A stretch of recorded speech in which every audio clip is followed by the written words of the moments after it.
Question number 5 हमारा solve किया हुआ है। यहाँ पे हम जानेंगे कि इन सभी क्वेश्चन को हम कैसे सोल्व करेंगे। सबसे पहले हम ए का 1 नंबर देखेंगे। A ratio B equal to 3:2 हमें गिवन है। B ratio C equal to 2:5 given है। हमें फाइंड करना है A ratio C. A ratio B को हम 3:2 लिख लिए, गिवन था। ए रेशियो बी को हम फ्रैक्शन में लिख लेंगे ए बाई बी। ए हमारा 3 हो जाएगा और बी हमारा 2 हो जाएगा। बी रेशियो सी को भी हम फ्रैक्शन में लिख लेंगे, बी हमारा 2 हो जाएगा और सी हमारा 5 हो जाएगा। A by C equal to A by B into B by C भी हम लिख सकते हैं। ये बी और बी हमारा कैंसिल हो जाएगा। A by C equal to A by C ही हमारा बचेगा। A by C equal to अगर हम इन सभी में वैल्यू पुट करेंगे, ए इक्वल टू हमारा 3 है और बी इक्वल टू हमारा 2 है, तो बी के जगह पे हमारा 2 हो जाएगा और बी हमारा 2 था तो 2 ही रहेगा। और सी इक्वल टू हमारा 5 है तो सी के जगह पे हमारा 5 हो जाएगा। ये 2 और ये 2 हमारा कैंसिल हो जाएगा।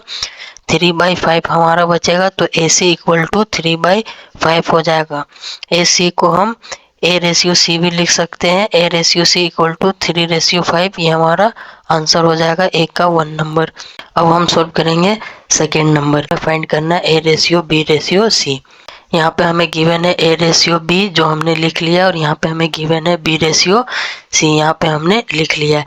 यहाँ पे हमारा जो बी का वैल्यू है 7 और यहाँ पे हमारा जो बी का वैल्यू है 14। यहाँ पे हमारा बी का वैल्यू सेम नहीं है तो यहाँ पे हमने दोनों टर्म में 2 से डिवाइड किया है ताकि ये दोनों बी इक्वल हो जाए। 2 के टेबल में 1 टाइम्स में और ये 7 टाइम्स में, तो b इक्वल टू हमारा 7 हो जाएगा जो हमने यहाँ पे लिख लिया है। और c इक्वल टू हमारा 19/2 हो जाएगा।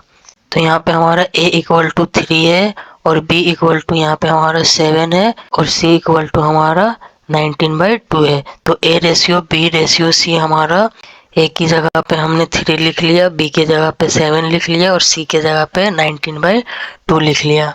और सभी टर्म में हमने 2 से मल्टीप्लाई किया है।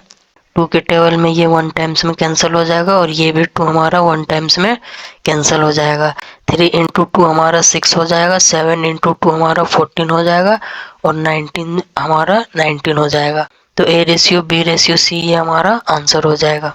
5 का ये दोनों पार्ट इसी के साथ हमारा कंप्लीट होता है। अब हम 5 का बी सोल्व करेंगे। बी का 1 नंबर सोल्व करेंगे। A ratio B equal to 7:4 हमें गिवन है और B ratio C equal to हमें 5:14 हमें गिवन है। बी इक्वल टू यहाँ पे हमें 4 गिवन है और बी इक्वल टू यहाँ पे हमें 5 गिवन है। तो इन दोनों को हम सेम कर लेंगे। सेम करने के लिए यहाँ पे हमने ए रेशियो बी को हमने फ्रैक्शन में लिखा है। ए हमारा 7 है, बी हमारा 4 है और यहाँ पे बी रेशियो सी को भी फ्रैक्शन में लिख लिया है। बी 5 है और सी 14 है। तो 7/4 में हमने 5 से मल्टीप्लाई किया है और 5/14 में हमने 4 से मल्टीप्लाई किया है। 7 इंटू 5 हमारा 35 हो जाएगा, 4 इंटू 5 हमारा 20 हो जाएगा और 5 इंटू 4 हमारा 20 हो जाएगा। 14 इंटू 4 हमारा 56 हो जाएगा। ए इक्वल टू हमारा 35 हो गया, बी इक्वल टू हमारा 20 हो गया और सी इक्वल टू हमारा 56 हो गया।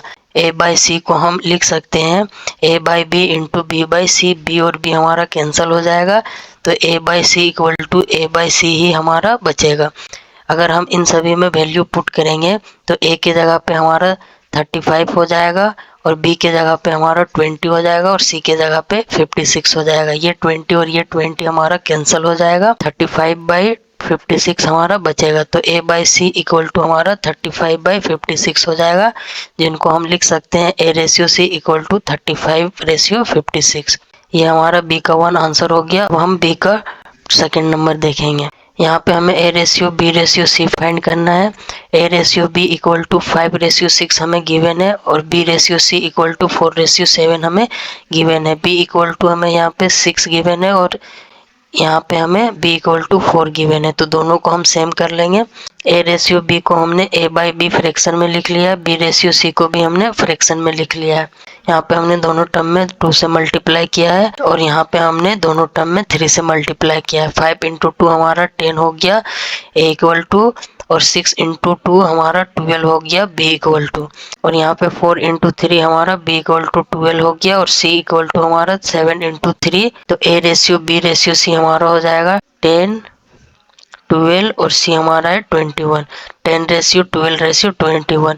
इसी के साथ हमारा बी का सेकंड पार्ट कंप्लीट हो गया है और इसी के साथ हमारा क्वेश्चन नंबर 5 भी कंप्लीट होता है।